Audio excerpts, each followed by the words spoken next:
Give me all of you, I give all of me. Seit Wochen singen wir schon alle mit. Der Number One Artist John Legend ist in diesem schönen Hotel Park Hyatt hinter uns und ich darf ihn interviewen. Komm mit!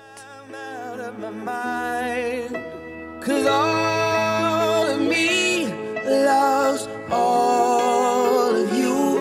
Love your curves and all your edges, all your perfect imperfections. Give your all to me, I'll give my all to you. Er ist 9-facher Grammy Award Gewinner, ist momentan auf Welttournee und er gilt als Gentleman von der Szene. Jetzt sitzt er neben mir, der John Legend. Welcome in Switzerland. Thank you. It's great to be here. Oh yeah, you arrived yesterday, as you mentioned before. Yes. How do you like Switzerland? Did you see anything? I love it. First of all, Zurich is a beautiful city, and Switzerland, of course, is a beautiful country. We've been here several times before, and my wife and I got to walk around the city a bit last night, and had some great food, and such a great city. Is it as romantic as Italy? I know you both love Vienna and Como, your wedding place. Yeah, well, Can all we of keep this, up? all of this area of the world is very beautiful. The mountains, the lakes, the rivers. It's just a beautiful area of the world, and Zurich has always been one of my favorite cities around the world. So I'm excited to be back. Hear that.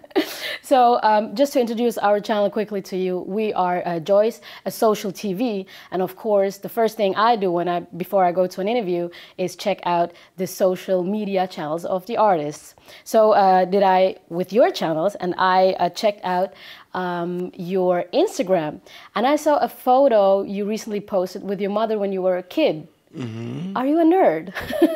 Sure. You won a spelling competition, right? Yeah, when I was in 3rd grade. Oh, wow. Congrats for that. Thanks. Are you still a nerd today? I mean, sure. I'm really into politics and social policy, so I read a lot about what's going on in the world. If you want to call that a nerd, then I'm definitely a nerd in that sense. All right. But you have also a great sense of humor. I have to quickly get out my phone. I checked out your Twitter profile, and you made a suggestion to Jimmy Kimmel, the host, and you tweeted to Jimmy, "I want this to be my next mean tweet." The Marco Sarantos wrote, "For all the sappy shit you sing, you're kind of a beep." I can't say the last word. You can say shit, though? Well, that's not that bad. Oh, okay. We can swear a little bit on our channel. Okay. You don't take it too serious what people write about you, do you? Well, sometimes people are really mean and they're very, dark, and sometimes it can be depressing. Mm-hmm. But you try not to take it too seriously, because there's so much positivity that comes from my fans and people that support me, so I don't let the negative weigh me down too much. But the jokes end when it comes to your family, because another tweet I read is, "The easiest way to get blocked is tweeting me some misogynist shit about my wife, #bye." So yeah. That's when you say, like, I have to protect my woman. Yeah, I just, certain people are just so, I think particularly with women online, I think people get really aggressive with them, mm-hmm. And say some really nasty things. Mm-hmm. And when they say it directed to me, then I just cut them off, the best way I can in that situation, which is just to block them. Mm. What goes through your mind when you read such negative things on the internet? I just wonder who these people are, mm-hmm. like who are they in real life? Mm-hmm. Because when you say certain things with the protection of anonymity and distance, you're still a human being. How do you interact with other human beings, Mm-hmm. I always wonder about that. It's not really fair, because they can hide behind a nickname, isn't it? Like, yeah, well, they can, but they're still people, So mm-hmm. I wonder, what's going on in their mind that makes them think that this is okay for them to say. Mm. But what was the reason why you get so negative comments on your wall? What was the reason people... Well, my wife said something somewhat controversial about gun violence in America, which I didn't think was that controversial, and it was very true what she said. But it's a very contested political issue in America regarding the rights to own a gun, the rights of the government to limit who can own a gun. And we're one of the most armed countries in the world, and we also have one of the most ridiculous amounts of, deaths by gun and incidences of gun violence in the world too. And so knowing that that's an issue, my wife tweeted something about it that offended people who believe that rights to guns should be unfettered. Yeah, I thought that she was totally misunderstood as well because... Yeah, I think people thought she was making light of what happened in Ottawa, in Canada. But what she was saying is she wishes it was bigger news in America when we had shootings, but it's so frequent in America that it's not big news in America. It's like every Wednesday, something like that. Exactly.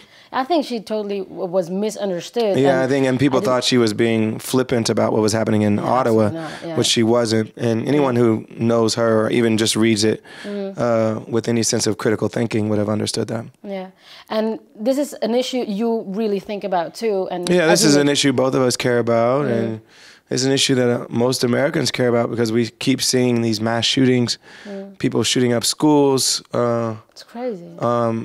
It happens way too often, and that's what she was talking about in her message. And you wrote a blog post for the Huffington Post. I read it, and there you talk about the Proposition 47 and want people to vote a yes. Can you quickly explain what that is and why you want people to vote not only yes? do we have a problem with gun violence in America, but on the other end, we also have a problem with locking up too many people in America. We're the most incarcerated country in the world.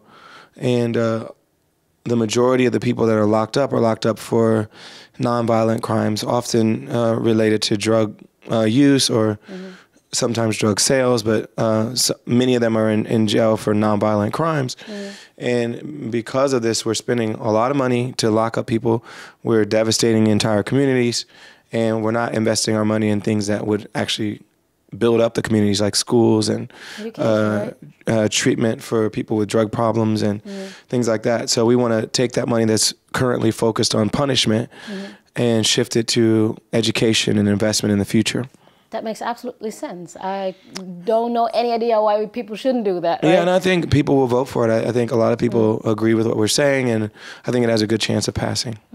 What you also mentioned in that post is that 7 times more African Americans are in jail than, for example, white people. Yeah, it's because why is that? The way drug laws are enforced is very discretionary. So it's left up to police discretion. It's left up to prosecutors' discretion. And whenever there's discretion, you leave room for racism and classism. And so they usually target certain neighborhoods, even though white kids actually use marijuana more than black kids. They use cocaine more than black kids. The ones that get locked up for it are the black kids. It's because the police are targeting neighborhoods where black kids live. And so when they're enforcing these drug laws, the brunt of it, of the enforcement, is borne by black and brown communities. So there's still racism around in a different way than it was years before. In some ways it's the same, but it's a different expression. Exactly. But always we've had significant issues with law enforcement and black and brown people in America because, like I said, the law, even though it's written as, this is the law and this is how you enforce it, a lot of how it's enforced is based on someone's discretion, whether they choose to go after certain people. And they've chosen to go after black and brown people and going after poor communities more than they've chosen to go after white people. And so even though we commit the same amount of crime when it comes to drugs, or less actually, when it comes to drugs, we get locked up more because of what we look like and what neighborhood we live in. I mean, that's something which is absolutely not acceptable. And I'm really glad that artists like you step up and, speak their minds. I think it's a critical issue when it comes to civil rights in America and leveling the playing field for all races in America. Thank you very much that you speak your mind, and even a bigger thank you for being the great artist you are and taking the time to speak with us. That's already the end of the interview, and I'm really looking forward to your concert tonight at Hallenstadion. Thank you very much.